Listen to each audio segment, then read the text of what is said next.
নমস্কাৰ বন্ধুসকল, কি খবৰ আপোনালোকৰ? আশা কৰোঁ ভালে কুশলে আছে। মই চায়ামনি, মই অন্য এটা ভিডিঅ'লৈ আপোনালোক সকলোকে আদৰি জনাইছোঁ আৰু আজি ভিডিঅ'টো আৰম্ভ কৰিছোঁ। এতিয়া আশা কৰোঁ ভিডিঅ'টো চাই ভাল পাব আপোনালোকে।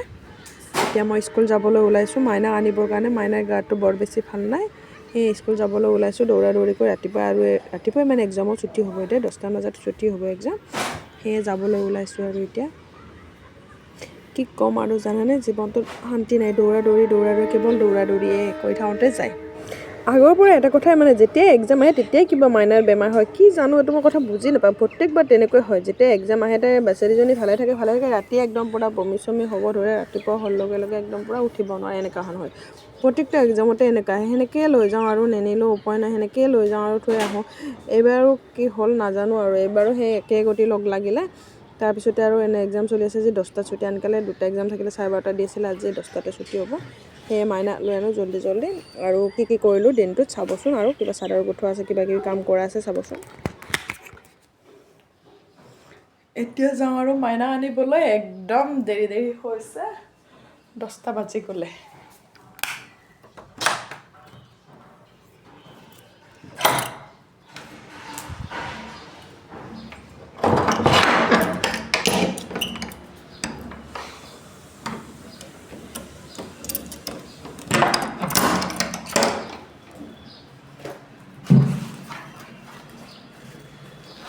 কি ক'ব, উপায় নাই। মাইনাৰ গা বেয়া, খুব গা বেয়া মাইনাৰ, জানেনে? চাবিটো লওঁ ৰ'ব স্কুটিৰ। এই ছোৱালীজনীৰ লগত শান্তি নাই, দিনে দিনে গা বেয়া। কালিও ৰৈ লৈ আনিলোঁ, আজিও সেইটোৱে হ'ব। এতিয়া যাওঁ আৰু অকণমান আগত যাই ৰৈ থাকোঁ, ভয় লাগে নহয়। অকণমান আগত যাই ৰৈ থাকোঁ, তাইক লৈ আনিব লাগিব টাইমত। কি যে হৈছে, খালি বমি গেছে হৈছে নে কি হৈছে একো ক'ব পৰা নাই, খালি মাথা ঘূৰাই বমি। কাইলৈ স্কুলৰ পৰা ফোন কৰি দিলে, এনেকৈ বাহিৰত ৰৈ আছিলোঁ, এনেকৈ লৈ আনিলোঁ। আজিও ঘূৰি সেই একেটাই অৱস্থা, মানে এক্সাম দিব যাবই নোৱাৰে, গা বহুতে বেয়া আৰু মনটো বেয়াও লাগে ন। বাৰে এক্সামত পৰিলে তাই এনেকুৱা গতিত হয়। এতিয়া যাওঁ।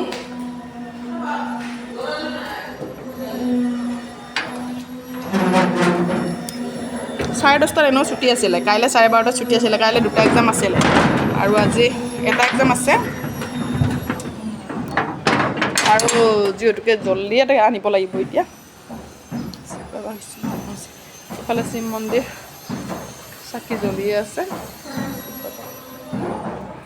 এতিয়া যাওঁ আৰু ইফালে মোৰ বাচন্তি ষ্টাৰ্ট দি লৈ লওঁ আৰু বিশ্বকৰ্মা বাবা ভালে কুশলে ৰাখক, আশীৰ্বাদ এয়াই আৰু মোৰ। এইখনে মোৰ জান আৰু বিশ্বকৰ্মা বাবা, এইটোৱে মোৰ আৰু আশীৰ্বাদ জীৱন। মাইনালৈ আহি পালোঁ এতিয়া স্কুলৰ পৰা। বেচেৰীজনীৰ গা বেয়া, খুব গা বেয়া। এতিয়া আহি পালোঁ লৈ, আৰু জ্বৰ উঠি আছে অকণমান, জানানে। লৈ আনিলোঁ আপিটো, বহুত বেয়া লাগি আছিলে জানানে। সেইকাৰণে যাই বাহিৰতে ৰৈ আছিলোঁ যে মানে কি হয়, ভাল পাইছেনে নাই, না পুতুককৈ মাতিব পাৰে ফোন কৰি, তাকে সেইকাৰণে ৰৈ আছিলোঁ। এতিয়া লৈ আনিলোঁ। আৰু এনেকৈ এক্সাম চলি থাকিলে গা বেয়া হ'লে বহুত দিগদাৰ জানানে। সেই এতিয়া আহি পালে, এনেকৈ থলে আছেনে।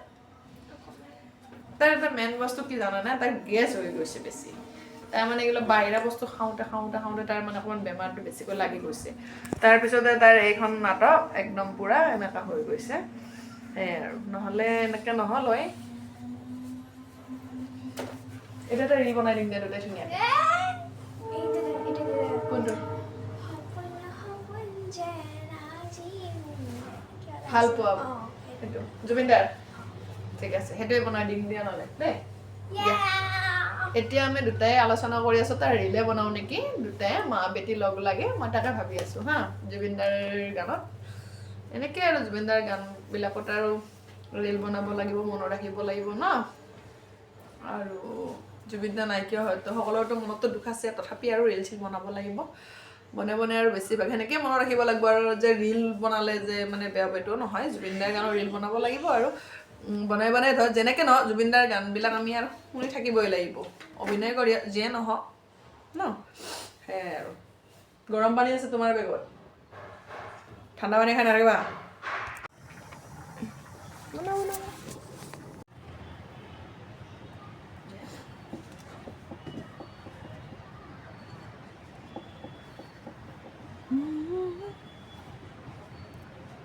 এয়া চাদৰৰ দহি বটি আছোঁ। বিয়াৰ কাপোৰ অৰ্ডাৰ আছিলে মানে এনেকৈ এয়া একেবাৰে সহজ হয় চাদৰৰ দহি বতাটো।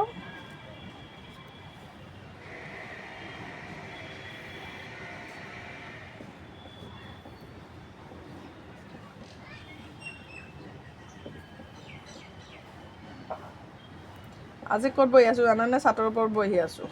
এফালে ভিতৰত থাকিলে কিবা ঠাণ্ডা লাগে, সেয়ে ভাবিছোঁ বাহিৰত বহি থকাই ভাল।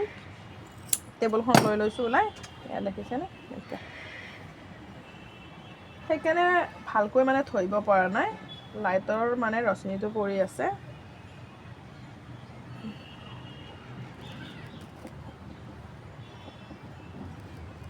এয়া এটা, দুটা, এয়া তিনিটা গাঁঠি দিলোঁ। এটা,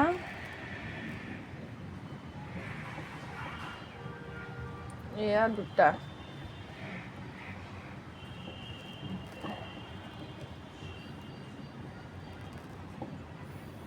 এয়া তিনিটা,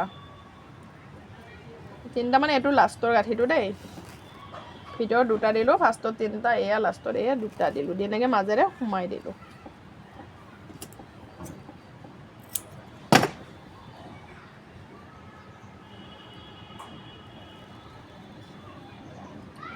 আৰু বেলেগ গাঁঠিও আছে বাৰু চাদৰৰ, সেইটো বেলেগ বেলেগ ডিজাইনৰ। কিছুমানে সূতাটো ওলাই এনেকৈ দহিটো বটে, সেইটো আছে।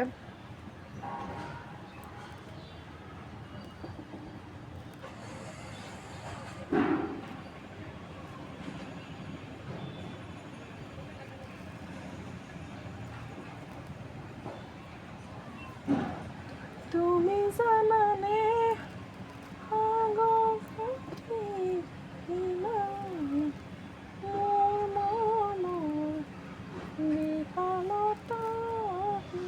চৰ্দি লাগি আছে, মাত একদম বেয়া হৈ আছে জানানে? বতৰটো ঠাণ্ডা পৰি একদম ঘৰত গৈছিলোঁ, আহিম স্কুটিত আহিলে বহুত বতাহ পাই নহয়, এনেকৈ একদম পূৰা চৰ্দি লাগে।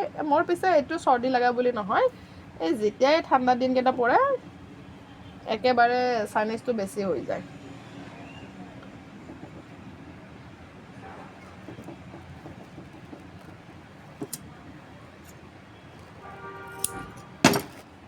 এয়া হ'লনে?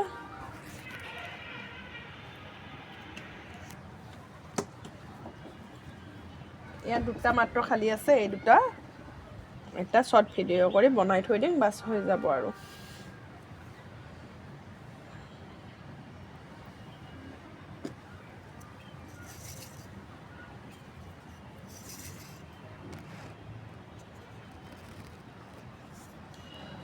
ইমান ৰ'দ পৰিছে, ইমান ৰ'দ পৰিছে, তাৰপিছত মই কৰিলোঁ কি, এখন কাৰ্পেট ওপৰত দি ল'লোঁ, তাঁতডালত দি ইয়াতে বহিলোঁ। মানে মানুহৰ যে শান্তি যে ক'তো নাই বুলি কয়, এইটো একদম সঁচা কথা। ৰ'দ দিলেও মানুহৰ শান্তি নাই হা। ৰ'দ দিলে মানুহে ক'ব কি ৰ'দ দিছে, ৰ'দ দিছে। তাৰপিছত যে মানে ঠাণ্ডা লাগিলে ক'ব কি ঠাণ্ডা, ইমান ঠাণ্ডা। মোৰ লগতো তেনেকুৱাই আহিছে, শান্তি বোলা বস্তুটো যে ক'তো নাই, সেইটো একদম সঁচা কথা মানুহৰ। এতিয়া আৰু এখন কাৰ্পেট দি ধুনীয়াকৈ বৈ লৈছোঁ আৰু কৰি। ঠিক আছে বাৰু, এইখিনি হ'ল এতিয়া। আৰু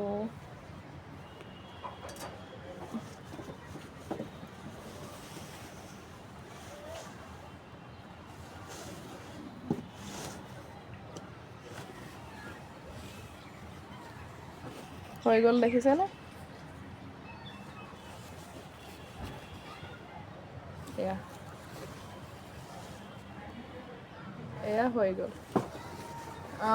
2 ঘণ্টা মোটামুটি লাগিলে আৰু, 2 ঘণ্টা লাগিলে, এতিয়া হৈ গ'ল আৰু। বাকী এটা শ্বৰ্ট ভিডিঅ' কৰোঁ ৰ'ব এতিয়া।